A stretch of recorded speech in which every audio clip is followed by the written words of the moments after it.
Waters are fast-moving. Unlike other big rallies, Cockpit earlier at about 7 a.m. A group from the Coast Guard. Welcome to #PHVote 2013. Today on Rappler, a New York-based human rights group exposes former Mayor Rey Uy as the mastermind of a death squad in Tagum City. The Philippines showcases its rapid economic growth as it hosts the World Economic Forum on East Asia. And Thailand's military calls for a meeting among rival political groups after declaring martial law.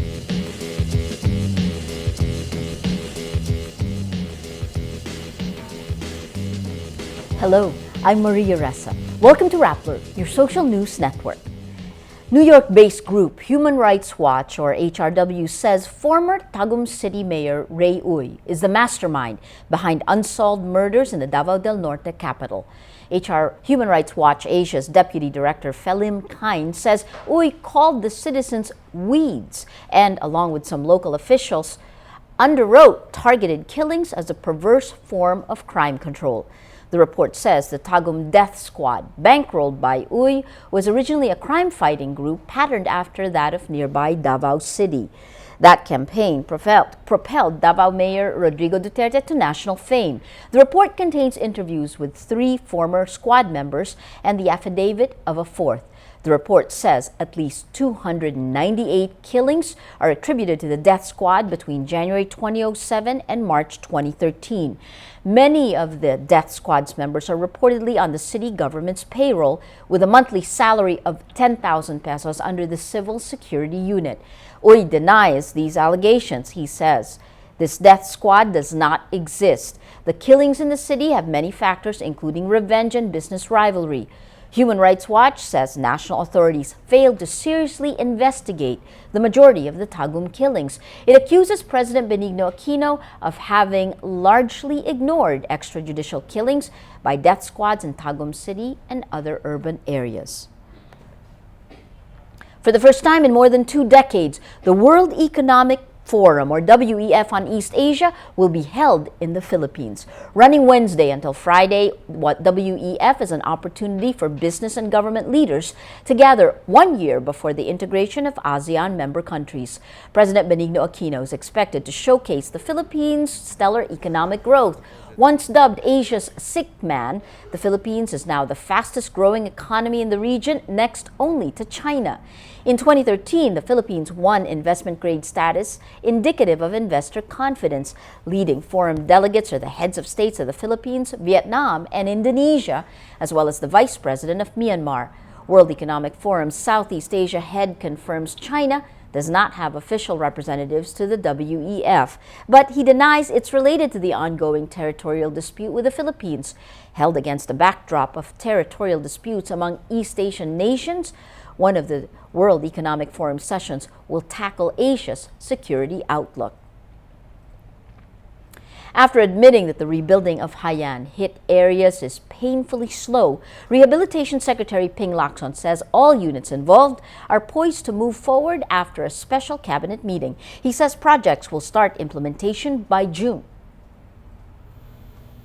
It was a special cabinet meeting on Yolanda, triggered by some issues that was presented to media, and which I don't regret, by the way, because I feel that one positive result or outcome that that emerged after that issue concerning 1 or 2 or 3 cabinet secretaries who were not so cooperative.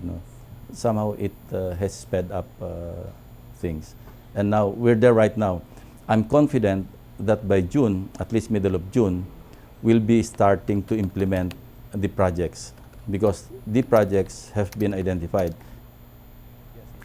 LACSON explains why there's still no master rehabilitation plan. He hits back at detractors, including Tacloban Mayor Alfred Romualdez, who blames the national government's inaction.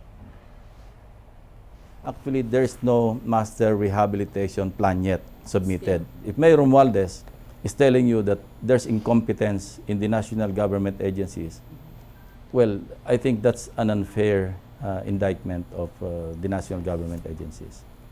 So you're happy with the... Especially after Friday, I'm very happy. So Friday was really crucial That's for the you. clincher, you know. After Friday's Friday cabinet was a turning meeting, point. yes, I think so. In fact, the following day, I thank the president for calling the special cabinet meeting because he started, you know, he decided to take matters in his own hands because he directed specific department heads to do it now and do it fast, you know. Aside from his work as rehabilitation czar, LACSON was also involved in the long-running pork barrel scandal. Last April, he said he had another list of corrupt lawmakers. Critics slammed him for getting involved because they say it muddled his focus. I've not lost focus, no. I just got distracted a bit, you know. I got drawn into this, not on purpose, not really on my own liking or on my own doing. You know. It was natural, but as I said, no, I wouldn't shy away from this topic because It's something you feel passionately about. yes, yes. LACSON is a staunch critic of fund allocations for public officials. He refused his pork barrel allocation during his time in the Senate. Pork barrel is very close to my heart. Not close in the sense that I advocate. Because you don't have Yeah, I don't have it. And I fought against it for the longest time. And I was all against it because I knew the shenanigans, no, involved in the implementation. I knew how hypocritical it is. You know. I know how much of government or taxpayers' money is wasted in the pork barrel system. That's why, you know, and that's the reason why Mrs. NAPOLES decided to bring to me the documents that she had at the time. Because according to her, she could not trust anyone. And she wanted it out because she was about to undergo surgery. And I kept it. In a unanimous decision Wednesday, the Commission on Elections, or COMELEC, en banc, orders Laguna Governor E.R. Ejercito to step down after disqualifying him.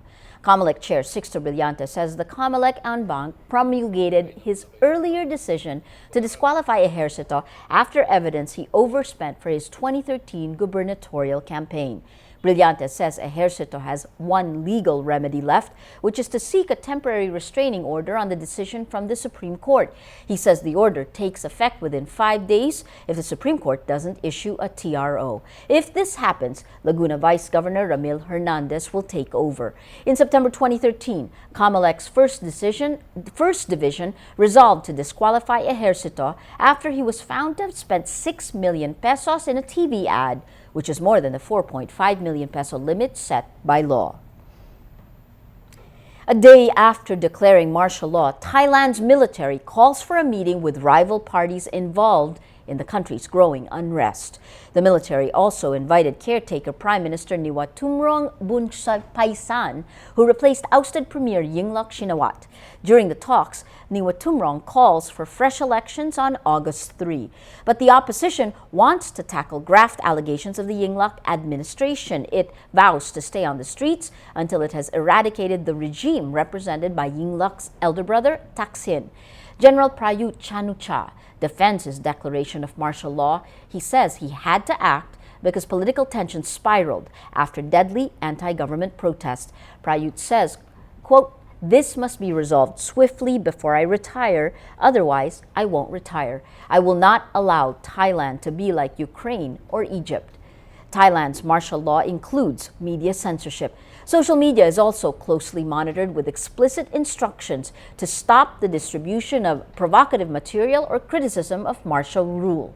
The military also issued an order appearing to ban media outlets from interviewing anyone other than current government or military officials.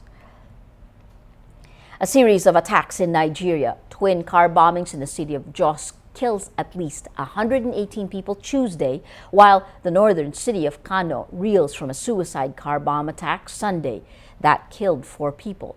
These attacks, on top of the recent kidnappings, raise questions about the Nigerian government's grip on the country's security. President Goodluck Jonathan calls the attacks a, quote, tragic assault on human freedom and condemns the perpetrators as cruel and evil. Jonathan faces calls for his resignation after failing to ensure the safety of Nigerians. He also faces severe criticism for his lackluster response to the kidnapping of more than 200 schoolgirls by Boko Haram militants. Britain's Prince Charles sparks controversy by comparing the recent actions of Russian President Vladimir Putin to those of Adolf Hitler. British newspaper's Daily Mail on Wednesday reports several witnesses heard the prince make the comment to Holocaust survivor Marion Ferguson during a trip to Canada.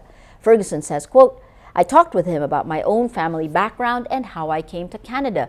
The prince then said, and now Putin is doing just about the same as Hitler. Prince Charles is due to meet with Putin at D-Day commemorations in France on June 6. Clarence House has so far declined to comment on the reports. Let's now look at Rappler's Wrap for today, a list of the 10 most important events around the world you shouldn't miss. At number 7, a recent study by Dutch researchers shows mice like to run on exercise wheels. The researchers find that field mice would voluntarily approach the wheel and use it for a minute or so before jumping off. Some mice even play for up to 18 minutes. Turns out, mice aren't the only animals who like to exercise. Rats, shrews, frogs, and slugs are also drawn to the wheel. At number 8, Iranian police arrest at least 6 people on Monday for participating in a video showing them dancing to the song Happy by Pharrell Williams. Mashable reports the police tracked down the identities of 6 alleged actors misled into appearing in the video. That video has since gone viral. The 3 women in the video did not wear the hijab and are seen dancing with men, which is prohibited in Iran. And at number 10, a group of researchers from Australia's Black Dog Institute developed a tool to map moods around the world using people's tweets. They launched the We Feel online tool Tuesday, which analyzes English language tweets containing words linked to emotions like joy, love, surprise, and anger. The data will be used to monitor global trends as well as to see how specific communities feel over time. The Black Dog Institute is a nonprofit facility offering diagnosis and treatment for the prevention of mood disorders. For the full top 10, visit Rappler.com's The Wrap. For our social media post of the day, the arrest of the 6 Iranians singing and dancing to Pharrell Williams' Happy angers the World Wide Web. It sparked the hashtag Free Happy Iranians, punctuating the deluge of protests on social media, as well as Iranian journalist Golnaz Esfandiari. Every story on Rappler has a mood meter, which gives you 8 emotions to choose from. Click how you feel, and your vote comes down to the mood navigator in the middle of the front page. That crowdsources the mood of the day. It also gives you the 10 stories that have affected our readers and viewers the most. These stories have gotten the most number of votes on their mood meter. If we take a look today, we still have LACSON, it's Yolanda over NAPOLES, similar to what we had in the item today. You have 26% happy, 63% angry on the continuing pork barrel scam and really confident he'll win the pork scam case, 13% annoyed, 61% angry. That red, bringing out the mood in this story that's gotten the most number of votes, still on the pork barrel scam, and really I'm confident we'll win the pork scam case. Interestingly, 36% inspired and 46% angry. That red, bringing out the mood of the day. Today, most people are angry. Well, that is Rappler's Newscast for today, Wednesday, May 21, 2014. Visit Rappler.com and watch our newscast Monday to Friday. Tell us how you feel on our mood meter and help us crowdsource the mood of the day. I'm Maria Ressa. As we say at Rappler, tomorrow begins today.